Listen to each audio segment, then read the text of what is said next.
Culture critic Amanda Seals.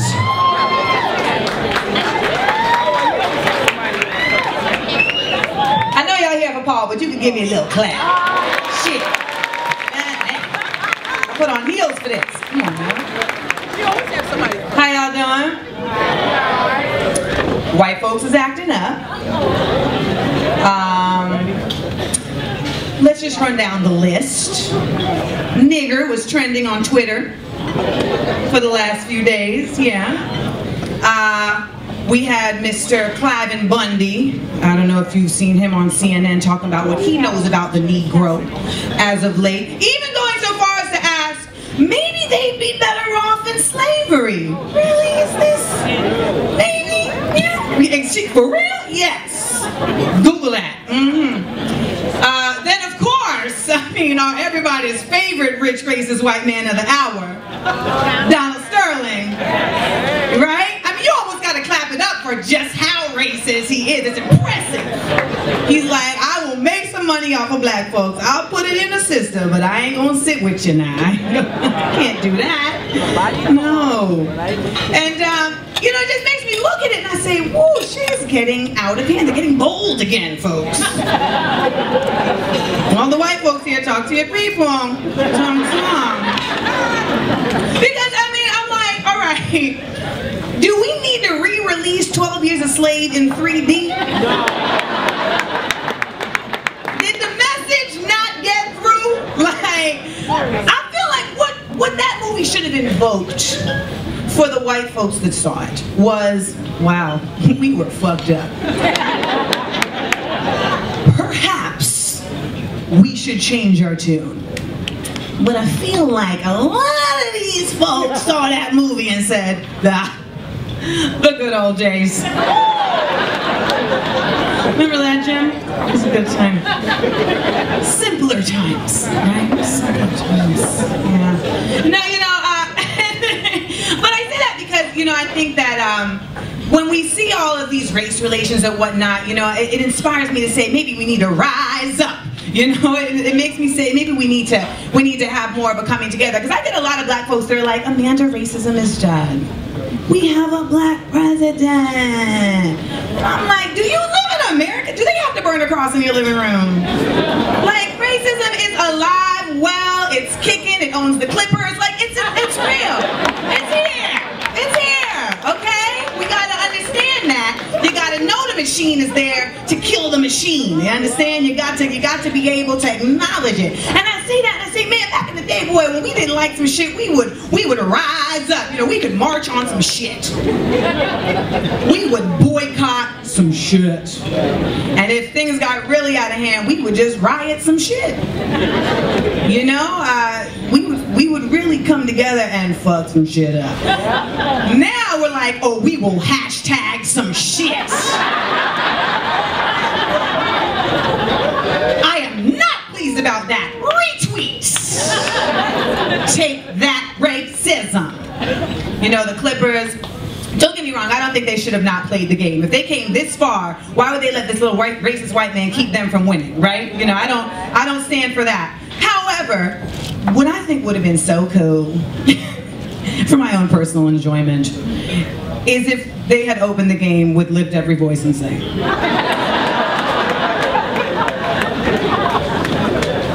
Not just because it would have been a show of solidarity, but also just to see the terror on white people's faces. That not only are we still saying Negro, is this okay? And y'all have an anthem? I have seen this in real life. The night Obama won, I was at an event. It was a fairly diverse event, but let's be real. The night Obama wins, it could be 2 black people in the room and we're running the shit, right? Yes, it's us, yes, yes.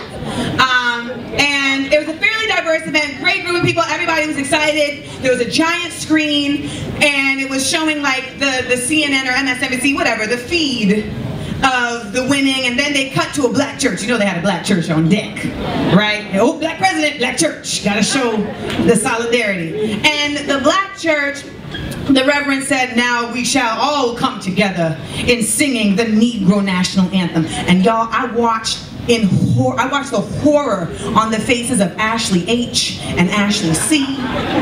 as they looked at each other like, what is happening? We don't know this song. If we don't know this song, are we racist? And everyone clasped hands. And we all began to sing. Lift every voice. Because you know you can't, you have to sing it like a slave spiritual. You can't like lift every voice and sing like it doesn't. You gotta sing it like you are knee deep in the cotton. Lift every voice and sing. And I had a friend in high school, Julia Cabell, and Julia was, I mean, she was not one of these white people that's like, I'm white like, I'm black like you, I just have white skin. No, Julia was white, and she was aware. But she had all black friends, and she was like, I need to know your anthem. It is irresponsible of me to be hanging out with you and not know your song. Even Julia sings it. Lift every voice and sing. I can hear the attempt at cotton on her vocal cords. She's striving for it. She's striving. There's grits. She's trying to attain the harmony with the harmony, you know? And I always appreciate that because so often, you know, as black folks in this country, we are oftentimes having to adjust to the white norm, right? Like we are oftentimes having to make the adjustment. You know, we wear the mask that grins and lies, you know what they say, right? And she said, I like y'all. Y'all are the right people to sit right there. Yes. And so I was speaking to someone today. I was speaking to a brother who has a photography company, right? And he told me, he said, man, when my website had a picture of me and it said it was based in Paterson, New Jersey, I was kind of just getting by.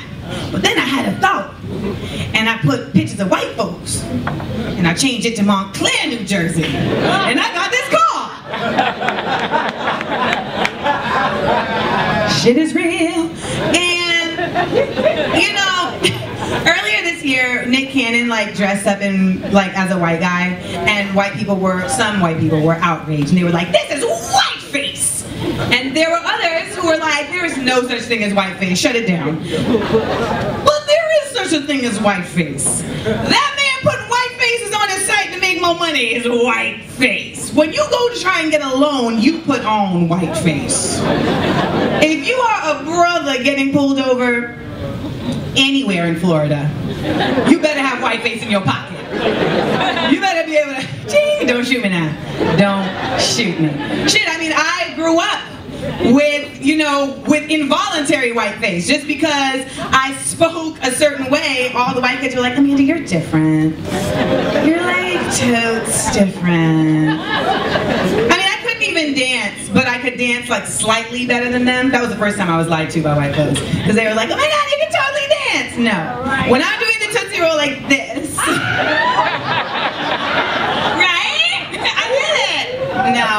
No, I'm just better than y'all right now.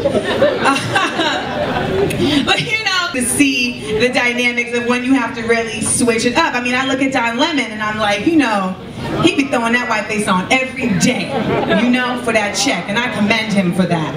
But as of late, he been getting some heart. I don't know if you've been seeing Don Lemon as of late, but he has been just checking folks in the neck. Someone got a little out of pocket about Michelle Obama the other day, and he was like, what? No, I'm calling you out. I'm calling you out. I don't know if he is working out in the morning to Malcolm X tapes, you know, I don't know if he's like, I'm not a Tom, I'm not a Tom, you know. I don't know, but it's working.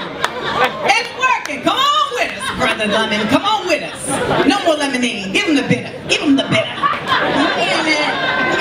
Trust me, I'm in media. I understand, y'all. I'm in media, you know? Like, you have to definitely learn how to balance it all. How to not necessarily get too crazy, but keep it real, right? Remember what Dave Chappelle said? Keeping it real can go wrong, right? And I mean, we ain't helping no black folks if we just all in the struggle. Now, that ain't no help at all. Shit. But, you know, there's also been a real just a real strong trend of blackface back in the scene. I don't know if you all remember last Halloween, there was a lot of folks that thought it would be cool to dress as a partnership of Trayvon and George Zimmerman. Did you see that? If you didn't see it, feel free to Google.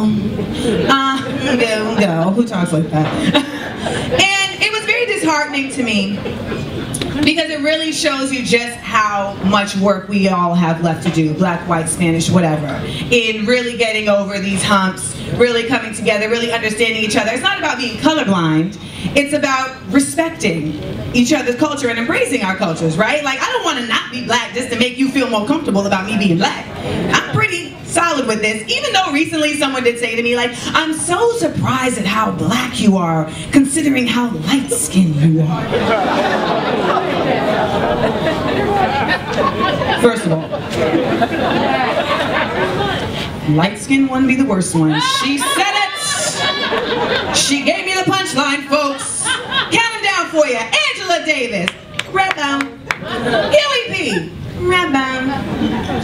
Erica Hudgens, Redbone. Stokely Carmichael, Redbone. Malcolm freaking X, Detroit Red. And I have a theory of why. Left eye, is that what you just said? I'm not sure if we're gonna equate.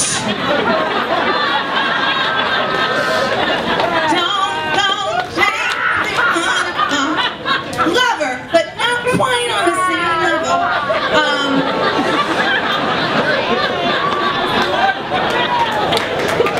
Really? That's a diss, really? We love Lisa Left Eye Lopez, but she ain't Malcolm X, though. No, light-skinned ones do not be the crazy ones. We be fighting massa from the inside out, okay? See, that's where the color come from. I actually found out recently that my great-grandfather on my mother's side considered sleeping with his maids part of their job description. Quaint. And therefore, lo and behold, there was fornication, babies were born, there we go, there we go, there we go, red bone. Now, I was telling this story to a group of individuals the other day, and one of the girls in the crew, one of the women in the crew said to me, but maybe he loved your grandmother.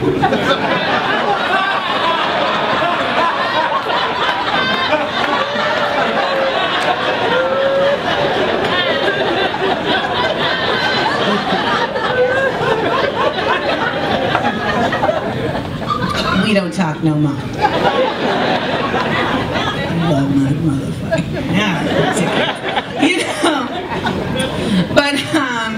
but yeah, so, you know, I've seen a lot of this blackface, and whenever you challenge people about the blackface thing, they always have the same comeback. It's either one, we're paying homage to you. We're paying homage. Homage to the black people. That's what this is about. Listen, you already pay enough homage with the booty shots, with the lip injections, with the tanning. We get it. We fly. We get it. We get it. Clap for that. We fly. We get it.